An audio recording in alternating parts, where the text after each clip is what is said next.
Assalamualaikum warahmatullahi wabarakatuh. Alhamdulillah wassalatu wassalamu ala Rasulillah wa ala alihi wa ashabihi wa man wala ma ba'du. Kaum muslimin dan muslimat peserta grup Dirasat Islamiyah yang semoga senantiasa dirahmati Allah Subhanahu wa taala. Al-muallif rahimahullah taala yaitu Imam Abu Syuja menyatakan wa nadharur rajuli ilal mar'ah ala sab'ati adrub. Ahaduha nadharuhu ilal ajnabiyah li ghairi hajatin fa ghairu jaiz, kata beliau. Lelaki memandangi wanita itu ada 7 kondisi, ada 7 kemungkinan, ada 7 keadaan. Yang pertama, lelaki itu memandang wanita yang bukan mahram itu tanpa ada hajah. Tidak ada alasan untuk memandangnya, kecuali hanya faktor syahwat saja. Tertarik, penasaran, simpati, atau mungkin merasa kasihan, atau yang lainnya. Selama tidak ada alasan yang dibenarkan, maka menurut al-mu'allif di sini, dan itu disepakati oleh para ulama, fa ghairu jaiz, tidak boleh dilakukan. Alias haram hukumnya. Kan Allah Subhanahu wa taala dalam Al-Qur'an jelas-jelas memerintahkan agar kaum laki-laki menundukkan pandangannya sehingga tidak memandang kecuali yang halal untuk dia pandang. Wa qul lil mu'minina yaghuddu min absarihim wa yahfadhu furujahum. Katakan Muhammad kepada seluruh kaum mukminin agar mereka menundukkan pandangannya dan mereka menjaga kemaluannya. Rasulullah SAW juga pernah bersabda kepada sahabat Ali bin Abi Thalib, dan tentu ini juga berlaku pada semua orang dari umat Islam. Ya Ali, la tutbi'in nadratan nadrah, fa inna lakal ula wa alaika tsaniyah. Wahai Ali, janganlah engkau terus memandangi wanita. Kalau tidak sengaja melihat wanita, maka segera palingkan pandanganmu. Kalau engkau terus pandang, maka engkau berdosa. Tetapi ketika Anda tidak sengaja memandang, engkau tidak sengaja melihat, namun terlihat, maka segera palingkan. Fa inna lakal ula wa alaika tsaniyah. Pandangan seketika yang tidak disengaja, tidak direncanakan itu dimaafkan. Tetapi ketika terus-menerus atau diteruskan atau dinikmati, maka itu telah dicatat sebagai dosa. Bahkan lebih tegas Nabi mengatakan bahwa pandangan yang tidak dibenarkan itu adalah bentuk dari perzinaan. Rasulullah SAW bersabda, kutiba ala bni Adam haddahu minaz zina, fahuwa yudriku la mahala. Setiap manusia itu pasti pernah berzina. Itu pasti dia lakukan, tidak mungkin tidak. Al-ainani zinahu man-nadhar. Kedua mata itu zinanya dengan memandang.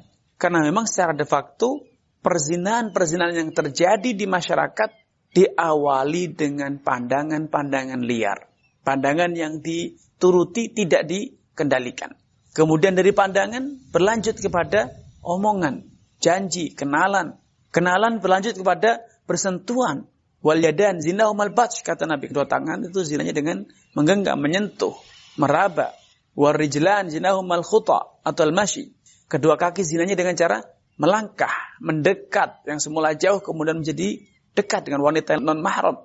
Wal qalbu yatamanna dzalika wal farju yusaddiqu am yukadzibuh. Dan hati kalau sudah mulai ada pandangan, ada sentuhan, ada langkah kaki yang mendekat, hati itu akan tergoda, menginginkan, tumbuh hasrat, tumbuh godaan, dan kemudian eksekutornya tentu adalah kemaluan.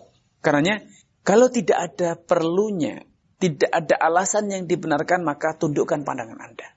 Suatu hari Nabi SAW berusaha mengkondisikan sahabatnya. Iyyakum wal julusa fit turuqat. Hendaknya kalian hindari duduk-duduk di pinggir jalan. Para sahabat mengeluhkan larangan ini. Mereka mengatakan, ya Rasulullah, majalisuna malana minha min bud. Ya Rasulullah, itulah tempat kami berkumpul, tempat kami duduk-duduk. Malana min bud. Tidak ada tempat lain bagi kami yang bisa kami gunakan untuk duduk-duduk bersama. Kata Nabi, kalau memang kalian ingin tetap duduk di pinggir jalan, a'tut tariqa haqqaha, maka tunaikan hak jalan. Qalu ma haqqut tariq? Ya Rasulullah, apa hak jalan? Pertama adalah memberikan petunjuk, menunjukkan jalan kepada orang yang tersesat. Kemudian yang kedua adalah ghaddul basar, tundukkan pandanganmu. Jangan mentang-mentang di jalan banyak yang lalu lalang, justru malah dinikmati. Dilihat, oh itu cantik, itu putih, dan lain sebagainya. Tidak, tundukkan pandangan. Dalam hadis lain, ada satu kisah. Ketika Nabi SAW sedang menunaikan haji. Ketika beliau sedang berada di Mina, di atas ontanya, beliau memboncengkan Al-Fadl ibn Abbas, saudara sepupu beliau, yang dikenal sangat tampan rupawan. Ketika di Mina, beliau sedang mengendarai ontanya, tiba-tiba ada segerombolan wanita dari Khath'am mendekat kepada Nabi SAW. Dari kejauhan mereka mendekat untuk bertanya kepada Nabi. Setelah dekat, salah seorang dari wanita Khath'am tersebut, dari kabilah Khath'am, bertanya kepada Nabi SAW. Dan ternyata wanita tersebut adalah wanita yang cantik jelita pula. Maka Al-Fadl bin Abbas tergoda, sehingga walaupun dia sedang berada Nabi, Al-Fadl bin Abbas, beliau pun memandangi wanita itu. Sebagaimana wanita itu pun memandangi Al-Fadl bin Abbas. Sama-sama tergoda. Maka Nabi SAW segera memalingkan wajah Al-Fadl bin Abbas ke sisi yang lain. Namun sekali lagi fitnah, tetaplah fitnah. Al-Fadl bin Abbas telanjur tergoda, sehingga walaupun telah dipalingkan ke sisi lain, beliau segera menoleh dari sisi lain, melihat lagi wanita tersebut. Maka Nabi pun palingkan lagi dari sisi yang lain. Al-Fadl kembali lagi melihat dari sisi lain. Sampai-sampai Al-Abbas, paman beliau yang melihat paman ini, beliau merasa ada sesuatu yang kontradiktif ya, sehingga beliau berkata kepada Nabi, "Ya Rasulullah, malaka an wajib ibn ammik."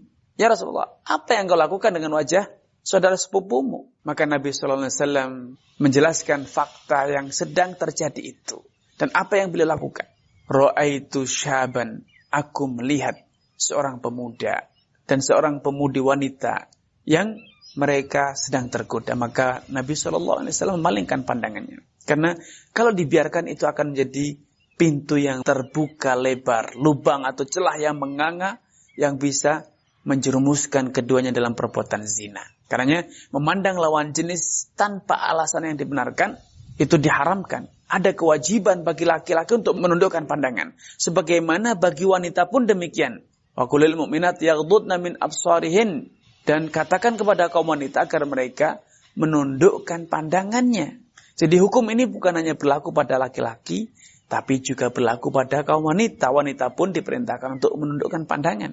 Fatimah binti Qais radhiyallahu ta'ala anha, suatu hari diceraikan oleh suaminya sebanyak 3 kali. Sehingga dia telah mengalami talak bain.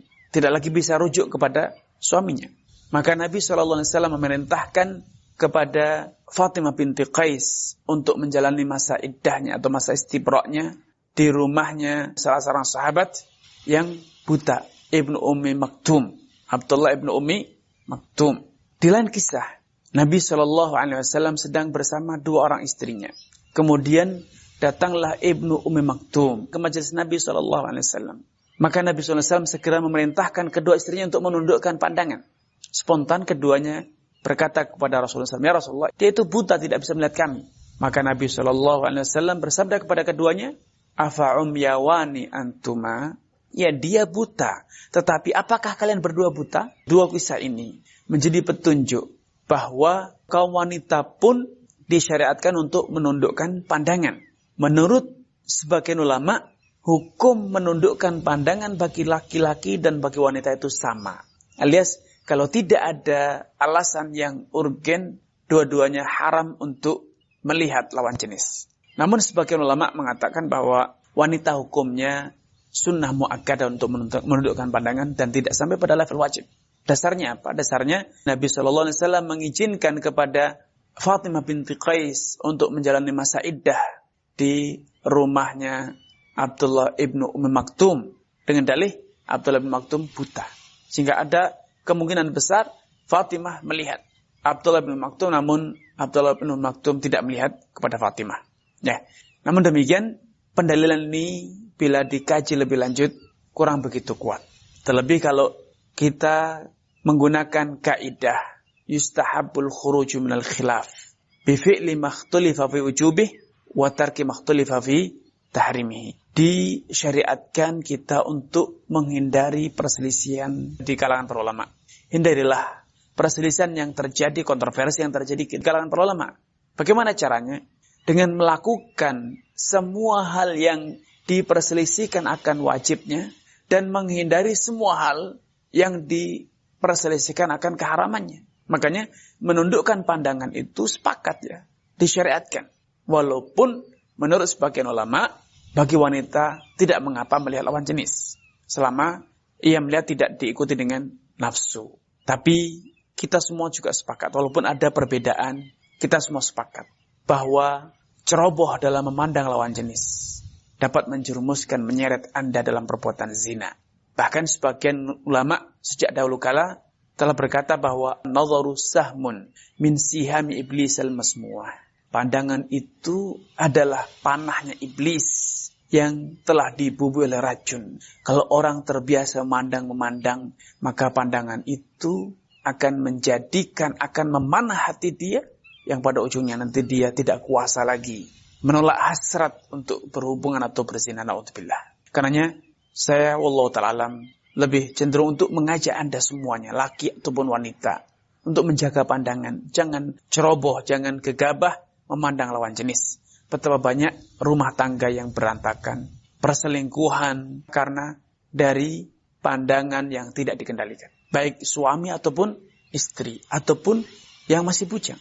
Sehingga sepatutnya kita mewaspadai, tidak berdalih dengan adanya khilaf. Apalagi Allah Subhanahu wa taala telah berfirman, "Wala taqrabuz zina." Janganlah kalian mendekati perbuatan zina. Dan tidak diragukan, semua orang sepakat bahwa mengumbar pandangan itu adalah salah satu biang utama terjadinya perbuatan zina atau munculnya hasrat untuk berzina. Di zaman sekarang misalnya, kalaupun tidak memandang wanita langsung, tidak memandang lawan jenis langsung, tetapi menonton, menyaksikan video-video porno, menyaksikan konten-konten yang tidak senonoh, baik lawan jenis laki ataupun lawan jenis perempuan, telah terbukti menjadi awal terjadinya perzinahan, terjadinya pergaulan bebas, terjadinya perselingkuhan. Dan telah menjadi berita di berbagai media, anak gadis atau istri orang kabur dengan teman chattingnya. Sebagaimana perselingkuhan juga seringkali terjadi melalui chatting, lewat WA atau Instagram atau yang lainnya, Facebook. Ya, berawal dari berkirim foto, sekedar foto saja seringkali menyebabkan orang itu tergoda, tumbuh hasrat untuk berbuat yang tidak senonoh. Apalagi sampai pada video call, apalagi sampai ketemu langsung, apalagi sampai bertatap muka langsung, tentu itu sangat berbahaya sekali. Baik, ini yang dapat kami sampaikan pada kesempatan kali ini. Kurang dan lebihnya mohon maaf. Billahi taufiq wal hidayah. Wassalamualaikum warahmatullahi wabarakatuh.